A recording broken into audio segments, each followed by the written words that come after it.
Remember to like and subscribe. I outed my cheating wife to her coworkers with a cake. I tried posting this in Surviving Infidelity, but the bot didn't like it. Could really use insight. I 32M have been married to my wife 30F for 5 years, and it feels like in the last year she's become a complete stranger. We were both established when we met, and at first it felt like we shared the same values. I went to a trade school and learned a very technical job. I worked crappy entry-level jobs before proving myself and building a coding reputation to the point where my references trumped my education. My wife has a graduate degree and works in a management position. This created a bit of what I thought was friendly tension at the time. Early on, I bitched about middle management. I saw them as roadblocks between me and finishing tasks. My wife saw middle management as necessary for directing personnel and resources. Personally, I was stuck with a bad string of middle managers that thought code developers were modular and replaceable. They set unreasonable deadlines, promised features to clients, and created scope creep. Every time I told her about the next boneheaded thing my manager instituted, she always took his side. Every time I told her about the next boneheaded thing my manager instituted, she always took his side. She had never met him. He sees things you don't, she says. After about a year of dating, I learned to stop telling her about my day at work if it didn't involve days off or raises.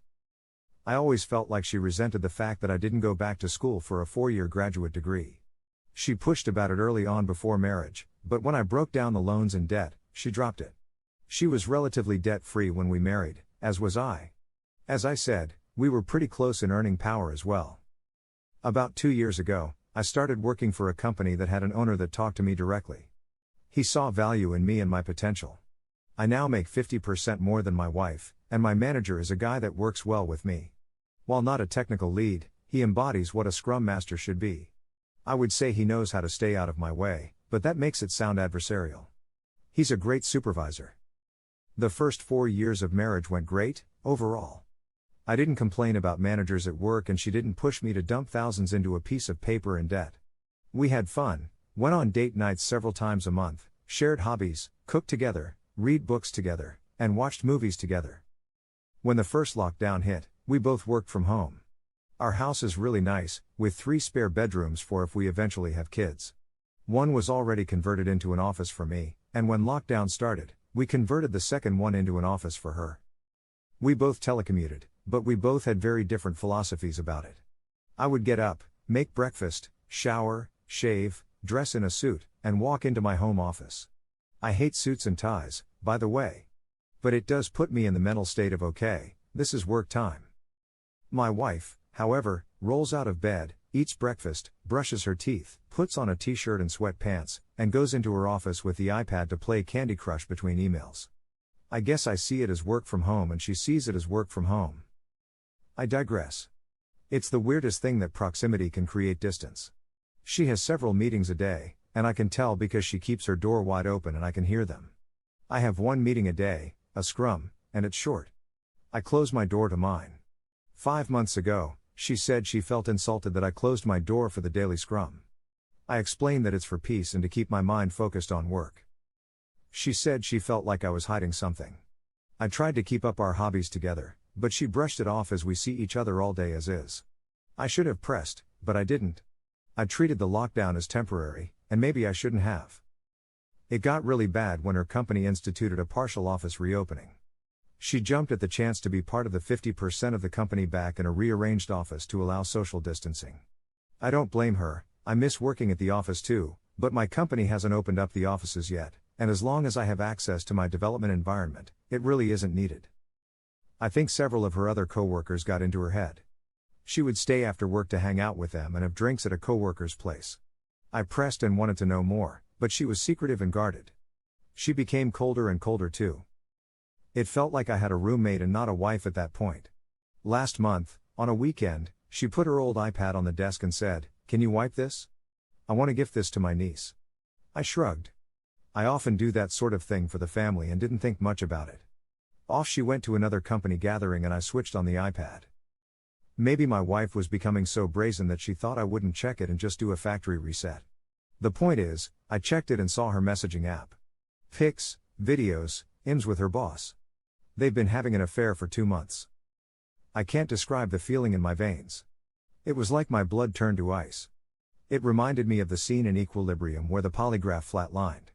I copied everything, packaged it into the cloud storage I use for development projects separate from work, and started looking for a lawyer. I didn't confront him at first because I wasn't sure what I would do. The new sensation in my body felt like I was both numb and walking through water. She didn't notice or didn't care. By that point, we were already dead. We were really in the roommate stage, I guess. I contacted a lawyer and he wanted to keep investigating and told me to keep my mouth shut. He suggested I get a private investigator and suggested a good one. We spent the last 4 weeks gathering evidence while he prepared to file for divorce. Be patient, he kept telling me. My ice-filled veins and her indifference made it easy at first. My lawyer told me he had the filing almost ready. Our state is at fault, and the PI got photos and video, plus the texts. It was pretty much a slam dunk. Then, last night, I don't know what happened to me. But the ice turned to fire. She came home, late, of course, and I don't even remember what she said to me, but I went off. I said I hoped it was worth fucking her boss. She turned mean, nasty, vindictive. She said I wasn't there for her emotionally. I was just lounging all day at home, even if I was earning the lion's share at home. I wasn't intellectually stimulating, even though I work in a highly technical job. I told her I had a lawyer and she laughed. She said my bluff was pathetic. There was no way I was leaving her. Even if I divorced her, she would get half my paycheck.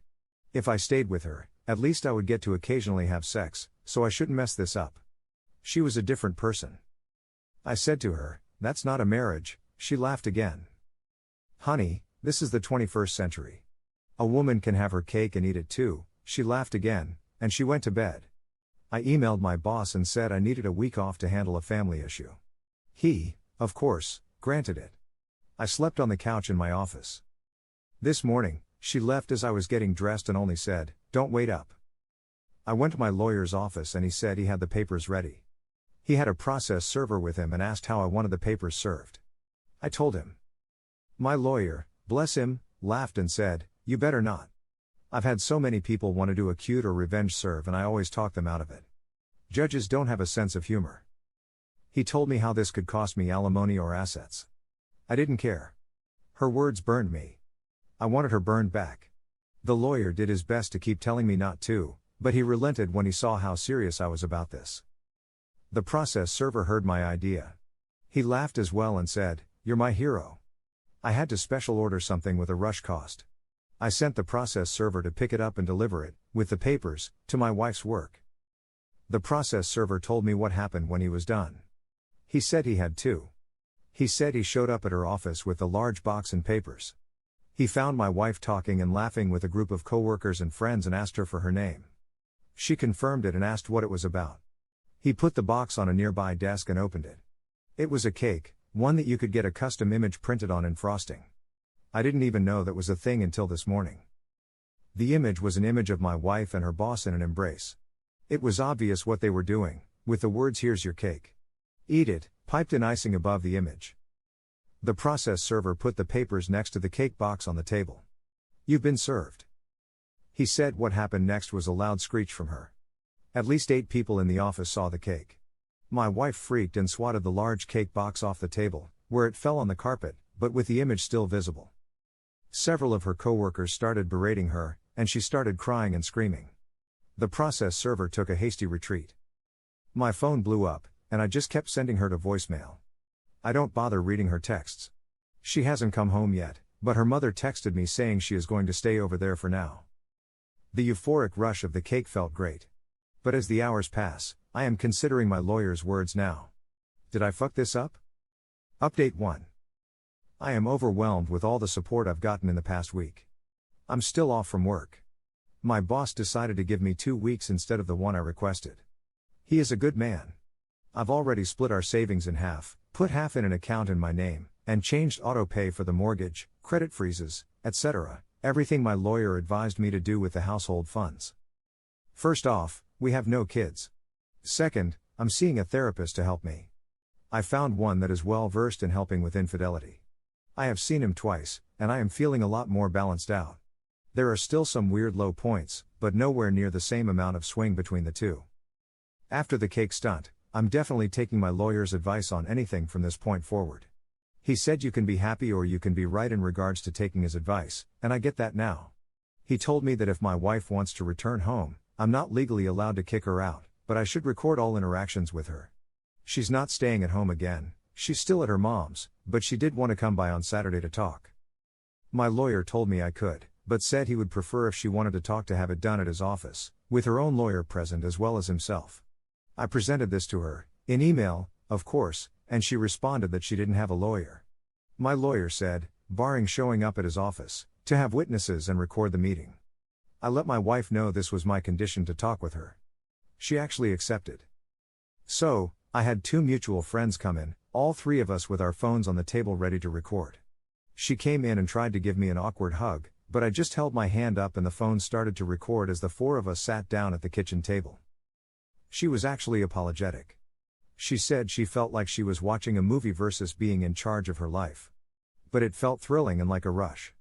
She asked if I wanted to know why. I said I really didn't care at this point. She felt that she owed that much to me and told me. She said that when she started going back to the office when it reopened, she got really close to 3 female coworkers, each a few years older than her, and 2 of them were divorced.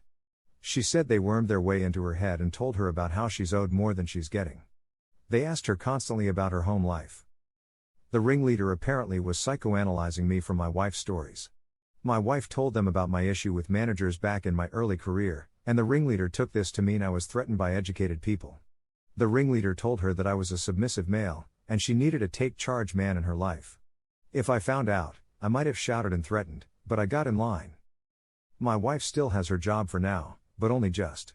The people that saw the cake were my wife, the 3 witches, her affair partner/boss, and, according to her, 2 other co-workers that were lateral to her. The boss immediately ended the affair, told her to only communicate with him in email, and that if she ever tried to show up in his office alone, he would call in a co-worker immediately. The 3 witches turned on her immediately and publicly berated her for doing such an awful thing. Ever tried to show up in his office alone, he would call in a co-worker immediately. The 3 witches turned on her immediately and publicly berated her for doing such an awful thing. According to her, the other co-workers didn't want to get involved with her soap opera. So, no reports to HR. She said her 3 friends doing a 180 on her immediately sort of shook her out of her fog. She seemed really ashamed and said she had to ask for $5 grand. I was confused, because there was money left in her account. I made it a point that she had it. She was living with her mom, so she didn't have any major expenses. It turns out the ringleader and the other 2 witches wanted to be paid for their silence. They're blackmailing her and gave her a deadline, lest HR know all the sordid details. She was pleading for help. I told her that there was no going back to normal after this. Everything will change. That if she bends now, there will be more money later. It is best for her to report herself, her boss, and her co-workers. It would work better than having sleepless nights waiting for the knife to fall. She seemed to hem and haw on that, but she did finally ask the big question. What about us? Where does that leave us? I told her there was no us. That's done, and she'd best get herself that lawyer to go over the divorce. The best I can do is tell her how to handle her work situation, but she most likely needs to find another career after this. I also said she needs to go to therapy herself, because someone who could go from laughing in my face to pleading for help a week later needs help sorting themselves out. She pointed out the cake, and all I said to that was, yeah, and I am seeing someone for that. Update 2. The cost of the cake. First week back at work and my boss decided to tell everyone we could get off at noon today for Good Friday/Easter weekend. I'm doing a lot better. I'm still seeing an individual therapist, and last weekend I drove out into the rural roads to unwind and saw a dog breeder as I was driving by and was curious. I stopped in. He was an Asian fellow and had a breed of Asian dog I've never seen before. He was telling me about how they were extremely loyal and brave. After playing with a few of them, I am considering going back to buy one, even if they are extremely pricey. I believe they're called Gingdus. The wife always entertained getting a dog, but she never found a breed she liked. Anyway, the wife still has not moved back in or made any direct attempts to contact the husband, but she did get a lawyer. My lawyer called me and said something like, "Buckle up, you're going to visit a marriage counselor." I said I didn't want to see one. The divorce was happening no matter what. He agreed, but then said, "Normally, I'd tell the other attorney to pound sand, but now I have to paint you as a reasonable person, so you have to entertain reasonable requests." This is why you should listen to your attorney. If I held back my anger, I would have been able to ignore this request. He did give me advice for this session. Don't admit fault. Don't concede that I failed anywhere. Don't agree to anything, not even a second session. If I still wanted to divorce, I would respond to questions as neutrally as possible. Don't yell, don't shout, don't accuse. The visit, if it could be called that, was via Zoom. Myself in my home, my wife in her mother's home, and the counselor in what appeared to be an office. It was interesting. The counselor was interested in spreading blame. Surely you can see how distance could create need. I simply said, I don't agree. It takes two people to create a rift in a marriage. Yeah, her and her boss. Holding on to this is staying in the past. There could be a wonderful future. Past behavior is a good indicator of future behavior. Stuff like that. I wouldn't pretend for a second that I played mind games or ran circles around her, because I didn't. I just didn't engage more than I had to. It was 2 hours of her and my wife just trying to make me take even 10% of the blame so she could say, see, it was both of your faults, now let's rebuild or something like that. Near the end of the session, the counselor asked me why I was acting so cold. I said something along the lines of, did you know infidelity can create the same mental damage as PTSD? The counselor said, I've heard something like that before, yes. The session's time was running out and I was about to sign out when my wife asked if I was good with attending another session next weekend. I said I didn't think that was a good idea. She then begged what it would take for me to agree to a session next week. I said goodnight and signed off. Now I'm just waiting to see what the next reasonable request is that I can't turn down, just so my lawyer can paint the picture that I'm a well-adjusted guy that had one outburst of bad behavior versus a trend of bad behavior.